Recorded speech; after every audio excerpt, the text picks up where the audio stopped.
Hi, and welcome to the OrgDev podcast. So many leaders work under the illusion they can control what goes on, but in reality, organizations are messy and unpredictable. So what does this complexity really mean for how organizations function, how leaders make decisions, and how people navigate uncertainty? One man who has challenged the neat models and tidy solutions we often reach for, instead opens up far more real, human, and sometimes uncomfortable conversations about leadership, change, and organizational life. And that is Professor Chris Mowles. Professor Chris is director of the Doctor of Management program at internationally renowned professional program at the University of Hertfordshire. Chris also teaches on the MBA and MA programs and has taught at the Copenhagen Business School, Aalborg University, and the School of Oriental and African Studies. He also has extensive frontline experience working as a consultant with organizations, supporting them to develop strategy, evaluate aspects of their work, or cope with particularly difficult or stuck situations. And he's worked extensively with senior management teams and is particularly interested in the function of groups. His clients have included the NHS, Oxford University, the Department of International Development, the UN, the Government of China, and lots of other fascinating organisations. And on top of that extensive work, he's also published 4 books: The Complexity, A Key Idea for Business and Society, Managing Uncertainty, Rethinking Management, and Strategic Management and Organisational Dynamics. And all of those books will be in the show notes to accompany this interview as well. And he also has a brilliant Substack called On Complexity. So thank you so much for making time for us, Professor Chris. We're really glad you could join us today.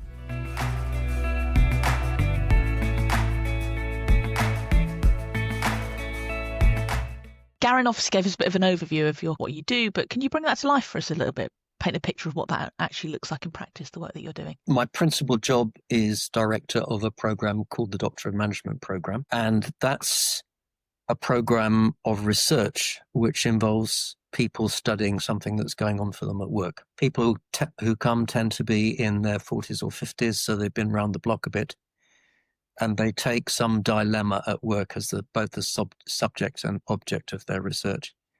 The program has been going for more than 25 years. We've had 81 doctoral graduates from this program, and it was the first in the UK to draw on the complexity sciences, process sociology, pragmatic philosophy, and group analytic theory to inform the research that we do, and also to inform the way we meet. So we meet as a psychodynamic community, which means every 3 months for 4 days we meet together and we study ourselves as a temporary organization. One way that we do that is to meet 3 times every weekend for an hour and a half without an agenda and without anybody in charge, just reflecting together what it's like to be in this temporary organization carrying out research work.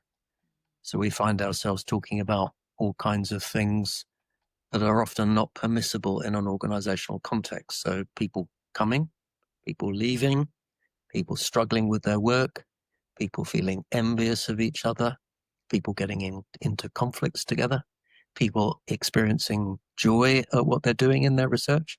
We also divide the research community of 20 or so researchers into 4 smaller groups where people write their thesis but share it with their 3 other colleagues and their supervisor, or 4 other colleagues and their supervisor.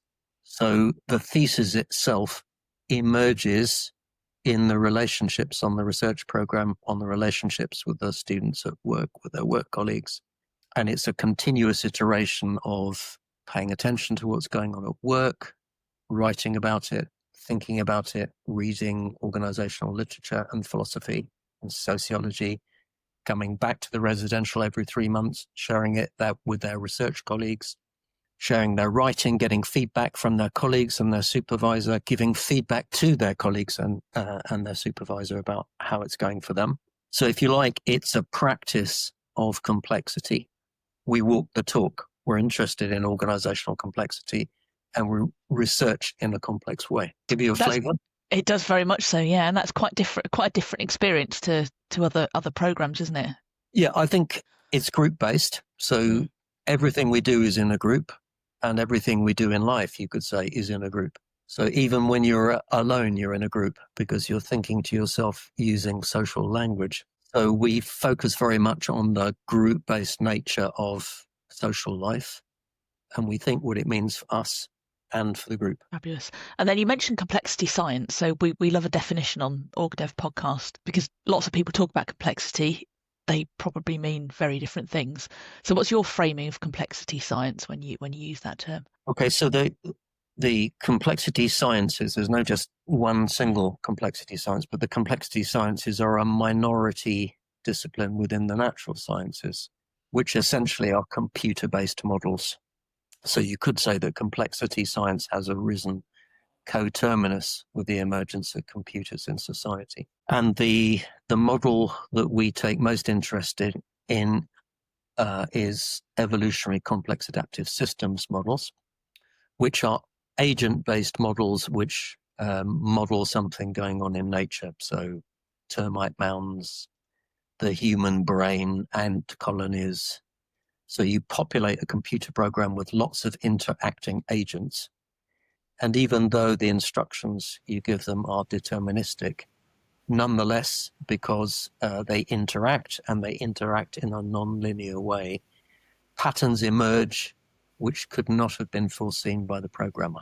So if you like, these complex adaptive systems models are a very good analogy for thinking about how society works or how organizations work, where the pattern of organization or society arises simply and only because of what everybody's doing together in their everyday activity. Fabulous. There are other computer-based models which are modeled more on the aggregate than on individual agents interacting, but this is the one that we choose to build analogies around.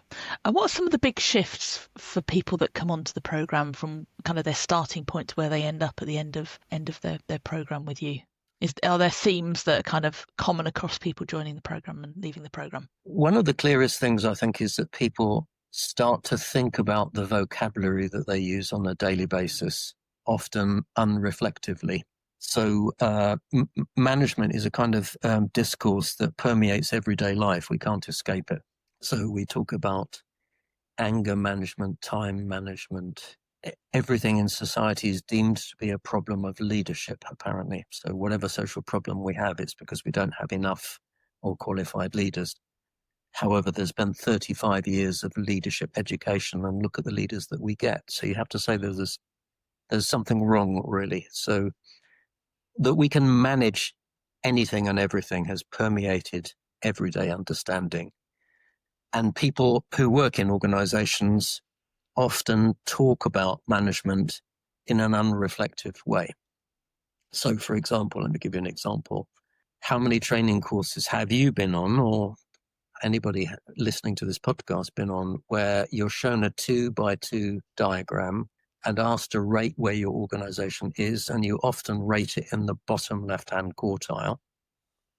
And then you're asked to improve it in some way, which means moving it into the top right-hand quartile. So how is it that we come to be trained in management or go on away days in our organizations, and we think that we can move an organization from one square into another square, and that brings about change?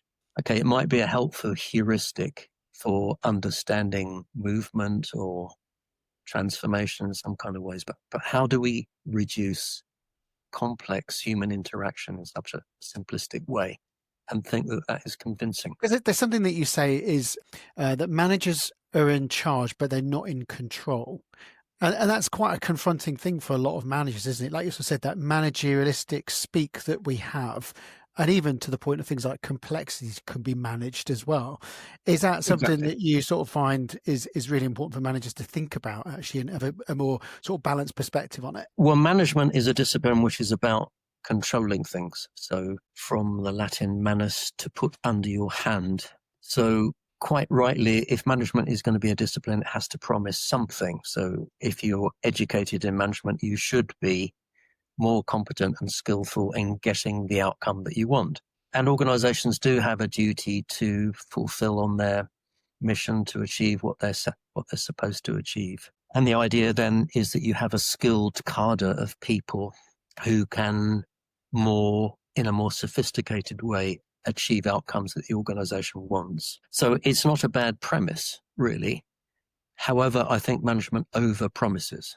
So one of the difficulties is that human beings are unpredictable and difficult and flawed.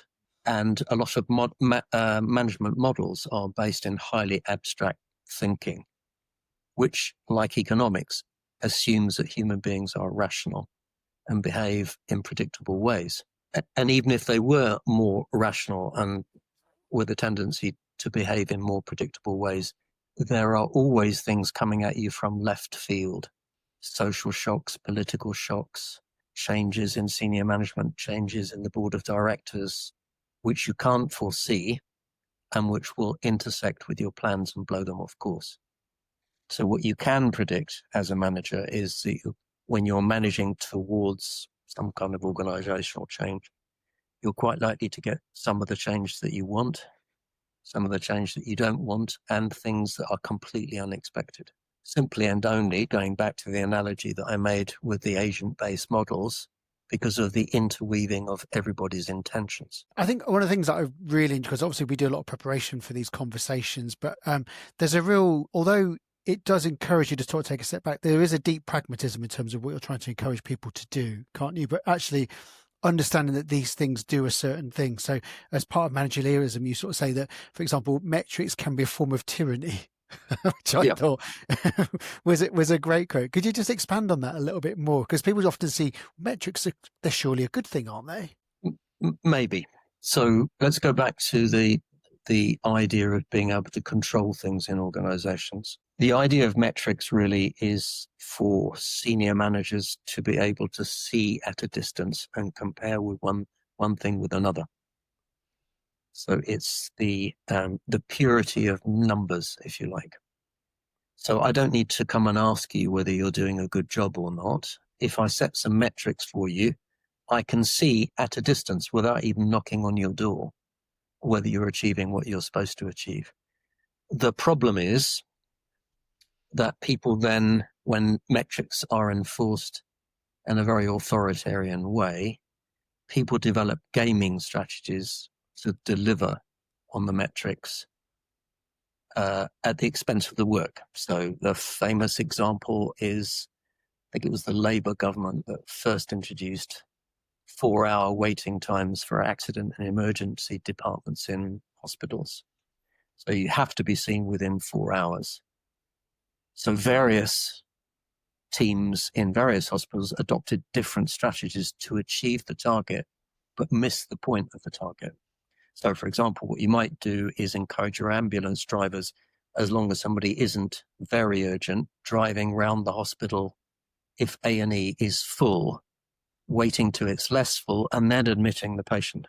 Or in another hospital, what you might do is discharge a patient at 3 hours and 59 minutes, put them in the corridor, and then readmit them for another 4 hours so that you can keep achieving your targets. And the difficulty of targets is you can become so committed to them that everything has a target. So I was once a trustee, a governor of my kids' local school, and I think the head teacher had 42 different targets that he had to meet that somehow we'd set in various different ways. It becomes overbearing. So you still, in organizational team terms, need to address something about accountability. So how do we give an account to one another of doing the job that we're doing? And some things do need counting. For example, let's take the school example again. How many children have we excluded over a term? You'd want to know that. But that's the start of the conversation and not the end of the conversation. So let's dig into all of these figures. What do they mean? Who are we talking about? What are the circumstances around these metrics? So I'm not against metrics in toto. What I am saying is when they're imposed across the board, when there's no conversation about them, when it's assumed that the metric is something true and real, rather than something sometimes made up or gamed, then it doesn't really give you a true account. I mean, in a way, philosophically, I suppose it's quite moving that we don't have to get into an argument about things anymore. The numbers will speak for themselves. But of course, numbers don't speak for themselves. They have to be interpreted, and they're put together by somebody, and there are all kinds of assumptions in them. So unless we can have a full and complex conversation about numbers, about why we're setting them, about what they mean, about whether everybody's doing their best, sometimes you can get a bad result despite your best efforts. So it's nothing to do with not fulfilling the numbers. It's some other process going on in the organization that needs addressing if we're going to realize what we want to realize. And I guess there's a real need for organisations to make enough time to step back and actually to understand what is really, or explore what is really going on, isn't it? What kind of things does a modern manager need to be able to create the space to do that? Because there's a lot of invitations not to do that, aren't there? Yeah, I mean, I can't see getting away from some kind of quantification, but organizations are so overwhelmed, if you like. They're often understaffed and under-resourced, particularly if you're working in the public sector. So we're constantly being asked to work smarter, but that often means being asked to do more with less. So organizations are dominated by kind of economic logic, which makes it almost impossible to do the job. And the kind of recommendations I make are often understood to be completely impractical. Like, we need to spend more time talking about what we think is going on, what these figures mean, what we think we're doing. And a lot of people in organizations, we don't have time to do that. We're too busy delivering. And I would say, if you're employed as a manager, surely one of the things you should be employed to do is to think and make sense with other people. There are so many people rushing around delivering things and not enough people sitting down together and thinking and talking about what they're doing. I was going to say, with that as a context, going back to your 2x2 grid, it's no surprise that people want simplicity and they want to be convinced that we can go from there to there, and it's a nice straightforward 3-step process and there's a nice neat solution. That's what you pay for your MBA for, isn't it? To be told that you can control things. And now you've got this very expensive MBA, you're in a very good position to do that. It's quite confronting, isn't it, when you realise the reality of things? It is more complex and there's not neat solutions. Well, I think that says something about the political situation that we're in at the moment. Do we think of ourselves as the developed North? Sometimes I look across what's happening in Europe and North America at the moment. It seems to me that we're less developed than we were. But in highly complex times, in highly turbulent times, we often find ourselves voting for or being sympathetic towards the people who offer the simplest solutions. Yeah. So what is it? The orange one said to the UN the other day, I've been right about everything. So we tend to expect, and perhaps because of our own anxious state, become dependent on people who offer us simplistic answers to complex solutions. Yes, I think we need to grow up. We need to grow up in organizations and we need to grow up in society as well. Although people are struggling, it's not surprising that they become anxious when they're struggling. The whole anxiety thing is really interesting, isn't it? How that's affecting our organizations and the world of work. Yeah, and there's something you said there, because you talk about the importance of being skillful at being uncertain, because when you take away, say for example, you have another look at the numbers and what is actually really going on, and you talk about the fact that a leader has to endure strong emotions, their own and others as well. So that's something that comes with sort of introducing more of those types of conversations, doesn't it? Like really leaning into reality. Yes. If you have a position of authority, you're likely to evoke in people strong feelings. So just as we just been saying, when people become anxious, they want the authority figure to sort it. And it may be that if you have a position of authority, you can't sort it. So sometimes it's okay to say, I don't know either, but we'll be okay. We'll manage this together. We'll take the next step together. Obviously, if you went into work every day and said you didn't know what you were doing, people would soon lose. But I think it's also important to resist the temptation to say that you do know what you're doing in every circumstance and that it will be fine and that we'll find a way out, because sometimes people have to be made redundant or cuts need to be made, and there's no sugarcoating it. We just have to have the conversation about how sad that is and how disappointed we are, but nonetheless it still needs to be done. Perpetuates that myth as well, doesn't it? If everybody's very certain and I've got the answer even though they haven't, they're kind of perpetuating myth through others, and nobody feels it's safe to say, actually, I don't know, let's work on this together, and kind of lean into the fact that things are more complex. Yes, I think the leadership discourse is completely overblown. As I was saying earlier, I think sometimes when you listen to politicians or senior people in organizations, they talk as if all problems in organizations and society are to do with leadership. But leadership, I understand, as a group activity, is an improvisational activity in a group, and it's not always the leader who's leading. So leadership can emerge from all over the organization in all kinds of different ways.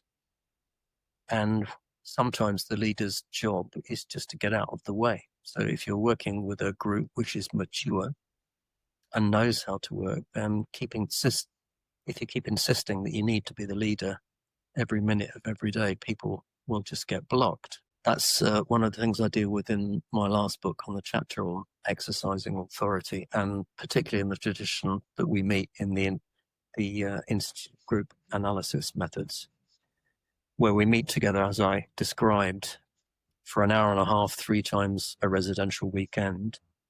Students often look to the authority figures, the faculty members, to resolve difficulties in the group. And sometimes we help with that and sometimes we don't.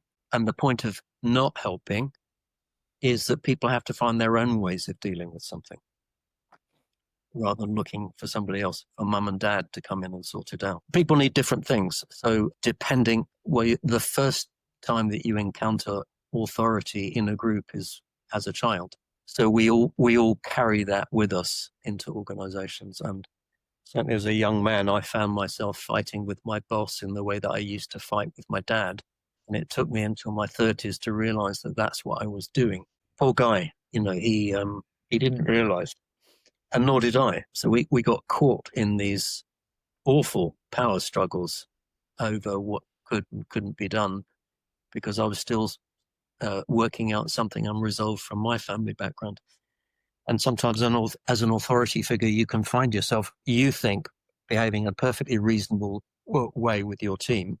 And there's somebody in the team who keeps picking fights with you and you've no idea what it's about.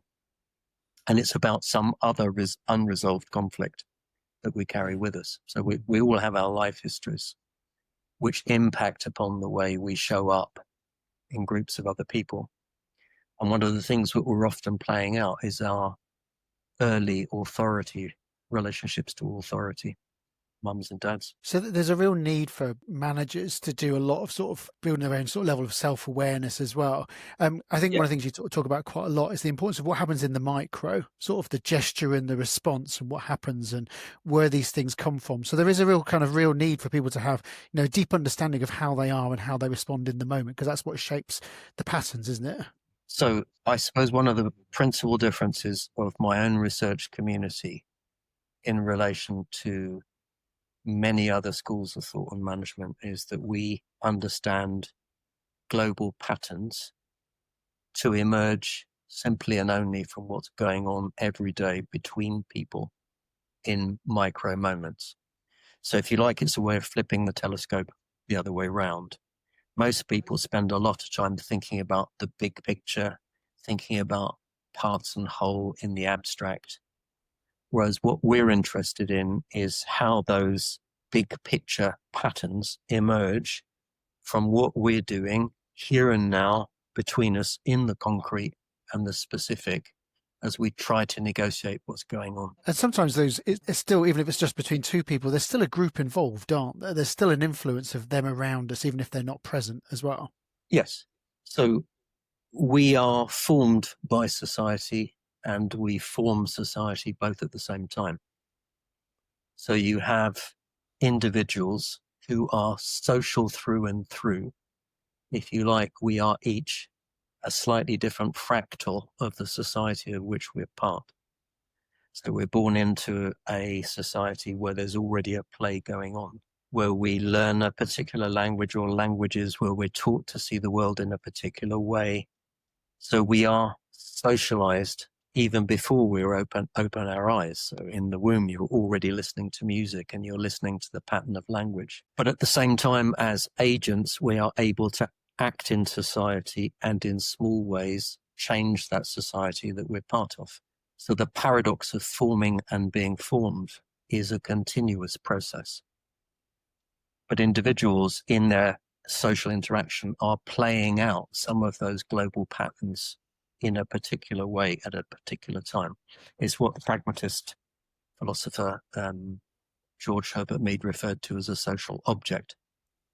So when you turn up to an away day or a work-based meeting, it's a social object in the sense it's not an object in nature. It's a pattern of relating that we're all familiar with, that we're socialized into, but which always plays out in a different way because of the particular people meeting at that particular time. I was reading one of your Substack articles, and you talk about organisations as ongoing conversations, and that we're always joining the midstream. And I thought that was really interesting as well, because I think a lot of the us as practitioners working with organisations, or even seeing new people join organisations, I think that gets forgotten sometimes, that it is an ongoing conversation, and things are happening, have happened before we've arrived, and they'll continue to happen afterwards. So for me, that was a really interesting perspective to take. I think that's a profound pragmatic insight. So the pragmatists argue that thinking, talking, acting are all forms of action. So people say to us, with your students on the Doctor of Management program, if you don't give them grids and frameworks, what do you give them? Well, I think what we give them is the ability to more skillfully notice what's already going on for them at work, to find different ways of talking about it and thinking about it. And by talking and thinking differently, so they begin to act differently and affect those around them, who then also think and talk differently about what they're doing.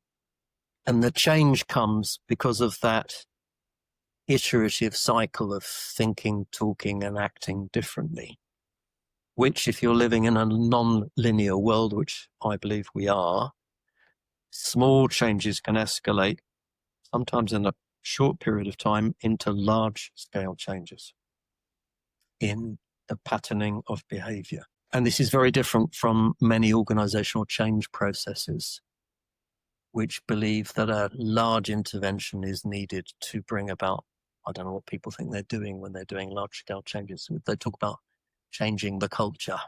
And often there's a huge program that involves everybody to achieve pre-reflective targets over a specific period of time. And you often find that these large-scale change processes make no difference at all for a variety of different reasons. So it's a lot of literature on this about how unsuccessful organizational-wide change processes are.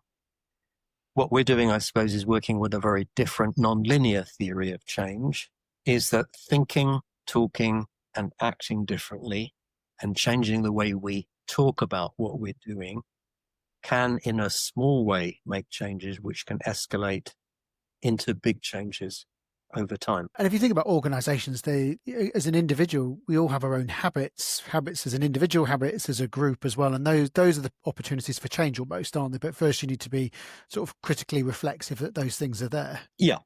And one of the habits that we get into in organizations, as we've already mentioned, are thinking that reflecting and talking together is a luxury we can't afford. Or perhaps we might be a bit conflict avoidant. And we say, well, we can't have that kind of a conversation, otherwise we'll open a can of worms. If I had a penny for every time I'd heard the can of worms argument for not thinking and talking about what we're doing, I'd be a very rich person. So inevitably we get into habits, and even if we are more critical and more reflexive over time, we still get into bad habits. And reflexivity doesn't solve every problem. Sometimes it can create circumstances where we become overwhelmed by the problems that we have. Because you've been a consultant in the field, and often clients want you to give them certainty. They want you to give you concrete outcomes, and you can't give any guarantees because you're never quite sure how things will respond. You'll just know that things will be different in the way they were. How do you get sort of informed consent from clients going, yeah, come in, do the thing, and let's see where we go with it? Yeah, when I was a consultant still, and I just embarked on my studies on the Doctor of Management program myself, I had a friend who took me out to lunch and said, I really want to be doing the work that you're doing, as though it was a different kind of work from the work that she was doing.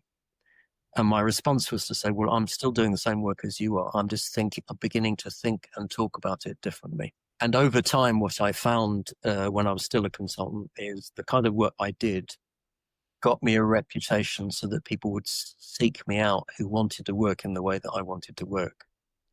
So with this way of working, the no guarantees way of working, let's try something and see where it gets us to. I don't think you can do that in a cold call with somebody you haven't worked with before, unless there's a general understanding that that's what they might be open to. It's a bit like people trying to come on the Doctor of Management program who tell me that, you know, they're open for being critically reflexive and they really like to sit in a group and explore what's going on. And the moment they get there, they have what one student described as an oh shit moment. Oh, I didn't know that it meant being critically reflexive about my practice in the way that we're doing it. And I think that's probably the same with relationships with clients. They might say that they're happy for you to explore and to take it a step at a time to see where we get to. But actually, when it starts to happen, they may not be so happy. So it's something to be navigated with a good deal of care and caution, I think, and a lot of conversation. Unless people have come across you in your work before, or if you work with people before and they're comfortable with that way of working.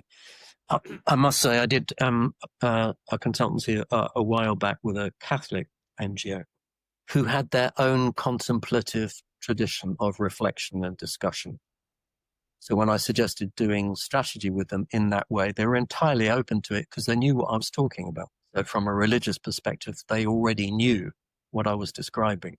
But for people who want their 2x2 frameworks and their end step solutions, I think it's a bit of a shock. I mean, I'm lucky I don't have to make my living as a consultant anymore. I can do it for consultancies that interest me because I'm a full-time academic. So in that sense, I'm privileged. Hi, we're just pausing this interview for a moment.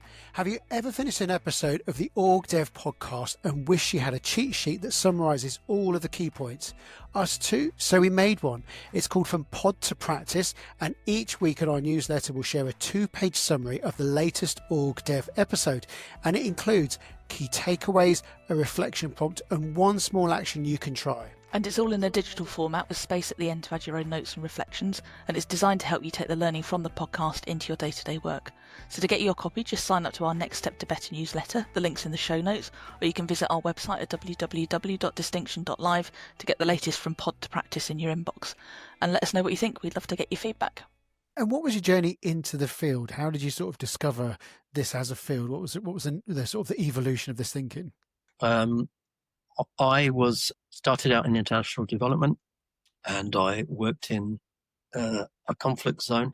And then when I had kids, I thought it was probably time not to be working in the conflict zone. And I got a job in the social services department in the UK in the public sector, and made my way up the greasy pole.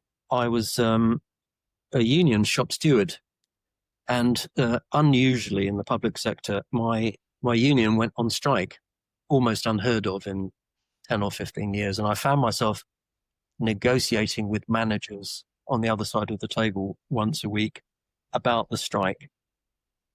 And I'd always had this notion that managers must be in a different category to me because they were managers and they really knew what they were doing. And when I found myself opposite these guys on Friday afternoon, I thought, I could do that.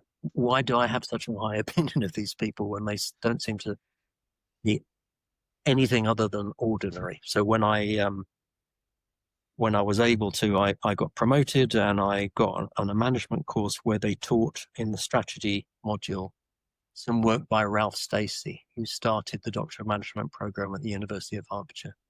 It was way back in the early 90s, and he just started to write about complexity and strategy. And I read his book, and I had no idea what it was about. But having worked in a war zone, there was something about it, about the conflict, something about the politics, something about the constant negotiation and paying attention to micro detail, which really resonated with me, having worked as an aid worker in Israeli-occupied South Lebanon. It all spoke to me, although I didn't understand it. So I wrote to Ralph and said, look, I've already got a master's. I don't want another master's. Do you do a doctorate in management? And he said, we do.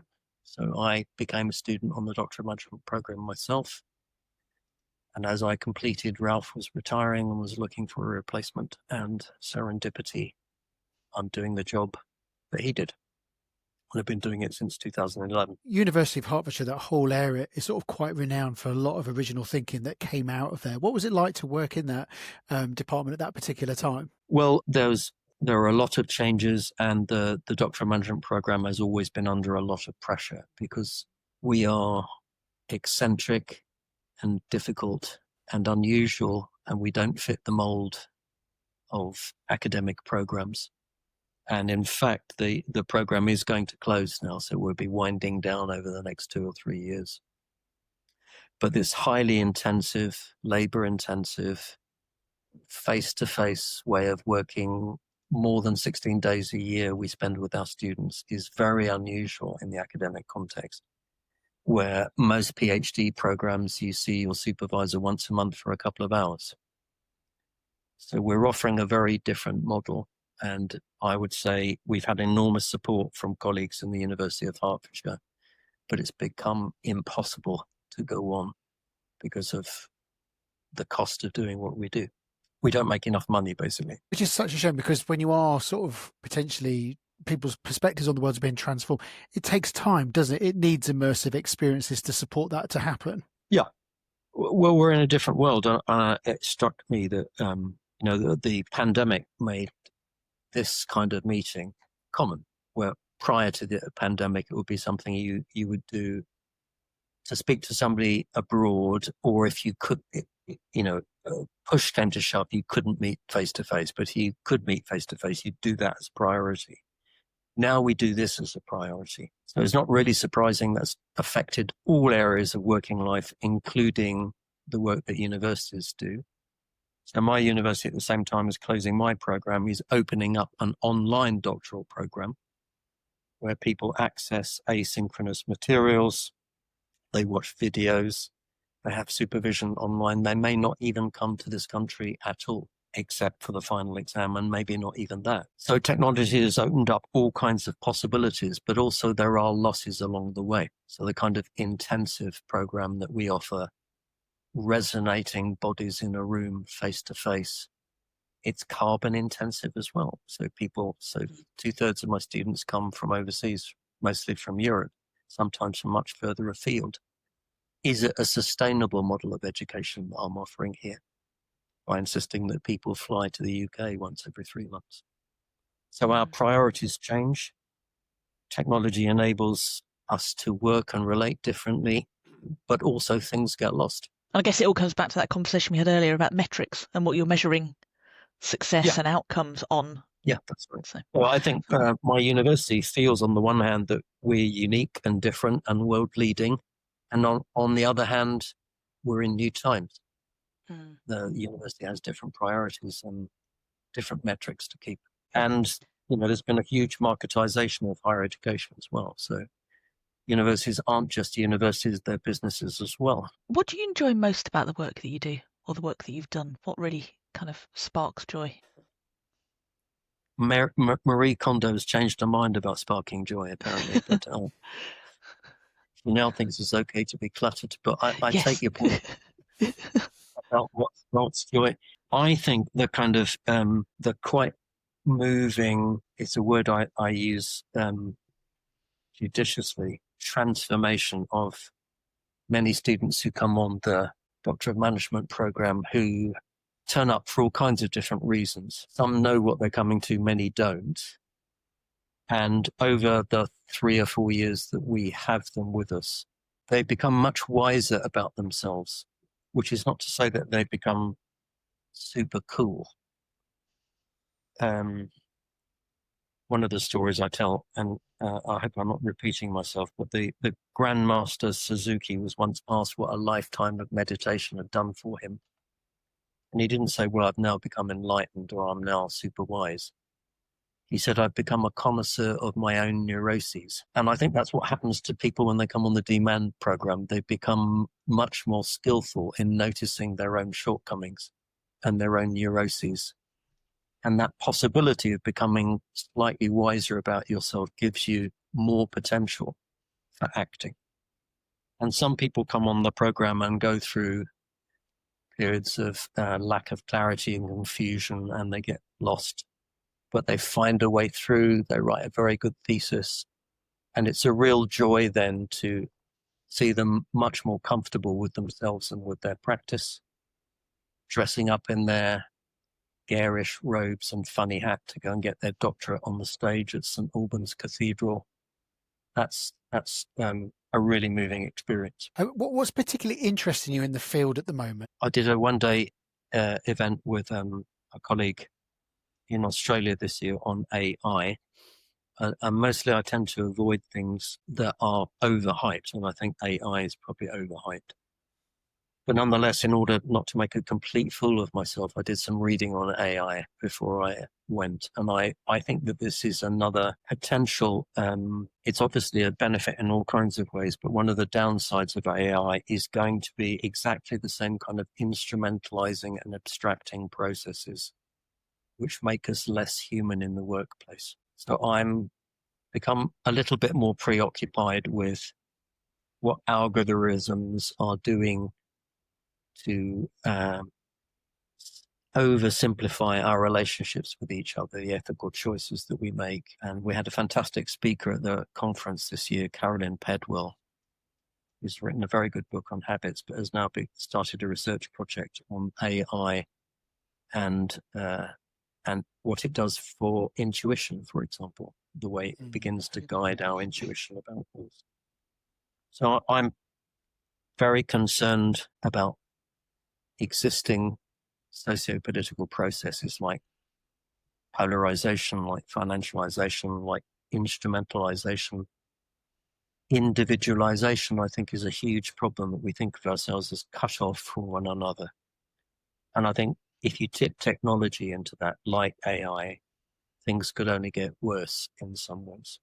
And I'm not arguing that AI doesn't come with enormous benefits. It does. It will help us enormously as well. But I think we have to be really careful about it. We have to apply that critical reflexivity about what's actually happening, doesn't it? I guess something like AI can slowly shape things, doesn't it? Day by day, task by task, till it becomes what it becomes, rather than sort of us taking a step back and going, well, what's the grand strategy around this? Yeah.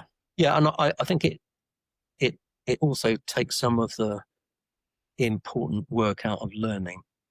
So on the one hand, it's a useful shortcut, and I've used it myself. So for example, I was doing a presentation at the last residential we had on Charles Taylor's book, Sources of the Self, which is about 600 pages long, and I wanted to summarize it for the students. So I used AI to summarize it, and given the fact that I'd read the book already, I knew whether it was a good summary or not. And in quoting the summary, I attributed it to Claude. I used Claude as AI to summarize it. So I referenced it in the way that I would reference any other book. But I do know from colleagues in the university that students are turning to AI to do the work for them and to take away any amount of effort or curiosity on their part. And the image I've heard about this, which I think is a good one, is like taking a forklift truck into the gym to lift the weights for you, and then being surprised that you're not stronger having been to the gym 5 a week. Love it. I think that's the singular best metaphor I've heard yet for AI. That's brilliant. Yeah. And I think there is something about the educational process where you have to do the work yourself, and you have to struggle with it, and you have to be confused and surprised and curious and follow up on the footnotes. And AI can't do that for you. However, it was extremely useful in summarizing the 600-page book that I wanted to summarize. So it does have its uses. But I suppose it's that engagement and that discussion that's needed on a constant basis about how we use these things, to keep in mind that what we're trying to do is to provoke people to think. And I really like what you're saying there in terms of referencing it. So actually being explicit about when you're using it. Because again, a lot of things that we're sort of seeing at the moment is managers are going away and doing their thinking with AI rather than with the team, and then producing this. And there's a big part of the process that's missing. So the team aren't going on the journey with them. Yeah, I quite like some of the developments in AI where when it sums something up for you or finds something out for you, it tells you the sources that it's used in doing so, because that then gives me the opportunities to check out those sources myself and to find out more. So if you like, if it used as a kind of sophisticated card index, it's fantastic in that way. And, I would only trust it to summarize a book I had read rather than summarizing a book I hadn't read. Yeah, I'm with you on that. So when you look back, Chris, at your career, what are some of the biggest lessons you think you've learned that you take forward? Well, I suppose I've never thought of myself as having a career. So I've just stumbled from one thing into the next. My first degree was English language and literature. And here I am as a professor in a business school. If you'd asked me even at the age of 40, if I thought I'd end up in a business school, I would have laughed. So I suppose one lesson from that might be to keep your eyes open and to pursue what interests you and to see what comes from that kind of engagement with the emergence and complexity that you never know what's around the corner if you pursue your interests. Brilliant. And just looking behind you, there's an enormous bookshelf, which we would actually love to do its own podcast on, with you giving us a journey of your bookshelf. How do you invest in your own learning and development? How do you sort of stay sharp? Yeah, I mean, there's been stuff on social media, hasn't there, about curated bookshelves, people staging themselves on podcasts like this with a massive bookcase. I can promise you that I've read most of them. How do I stay sharp? Well, the students keep me sharp. So luckily having students who are always writing about something interesting at work and finding new ways to do so, or always bringing new authors into the canon of the discipline that we pursue. It's a perspective of perspectives we refer to as complex responsive processes of relating. But actually it's always developing because of the work that students do. And often people invite me to work with them. So, for example, this gig that I did in Australia with my colleague Sophie Wong on AI was very interesting. It was not something I would have thought of doing had it not arisen. So people invite me to think with them in different ways, and that keeps me thinking, keeps me reading. And I mean, you've got a lot of books behind you. Are there any particular books that you recommend to people that have stood out that you encourage people to pick up and read? Yeah. Over the last few years, I've come across a German sociologist called Hartmut Rosa, who has written a series of very big books and then has summed them up in a very small book, bless him. So his thesis is about the way the world has speeded up and made it much more difficult to stay in contact with each other and ourselves. And his critics, in responding to his first book on social acceleration, said, well, okay, so what should we do about it? And then he wrote a book called Resonance, thinking about what resonance is and how we might achieve more resonance with each other and with nature. And he summed these two huge volumes up in a very small paperback called The Uncontrollability of the World. So if you wanted to access to his ideas without having to read the big volumes, then you'd read that. I would also recommend Carolyn Pedwell's book on habit. It's called Revolutionary Routines. And you can find her speech to our conference on the Complexity and Management website if you're interested. I thoroughly recommend it. It's a really good talk and draws a lot on the pragmatist philosophical tradition, which is part of our thinking too. She too is arguing that change emerges in the everyday between people, which is, when I read the book, I could see the consistency with what we were saying. Those are really rich references. So thank you so much for that as well. And then the last question we love to ask on this is, what advice would you give someone considering a career in the field right now? If they're just at the foothills, maybe they are someone who's working in an organisation, is frustrated about how things are, or they're surely there must be another way than to do culture change in this particular way. Like, what advice would you give someone just starting out now? Starting out as an OD practitioner or starting out as a manager, or both? Do you know what? Can we be greedy? We'd love both, if that's okay, as you've got your wisdom. I mean, I suppose the first thing is to find allies in the organisation or with other OD practitioners who think similarly to you. Not too similarly, but I think it can feel quite isolating if you think you're the only one who thinks that what's going on is inadequate and is not going to help. So any kind of change within an organisation or keeping yourself robust and resilient as an OD practitioner would mean seeking out people who are interested in thinking about what you're interested in thinking about. And in an organization, I would say, try and find allies who are disappointed with what's on offer. And even if it's just a way of letting off steam together, you can at least find solidarity in that. But I think isolation in organizations is a very real problem.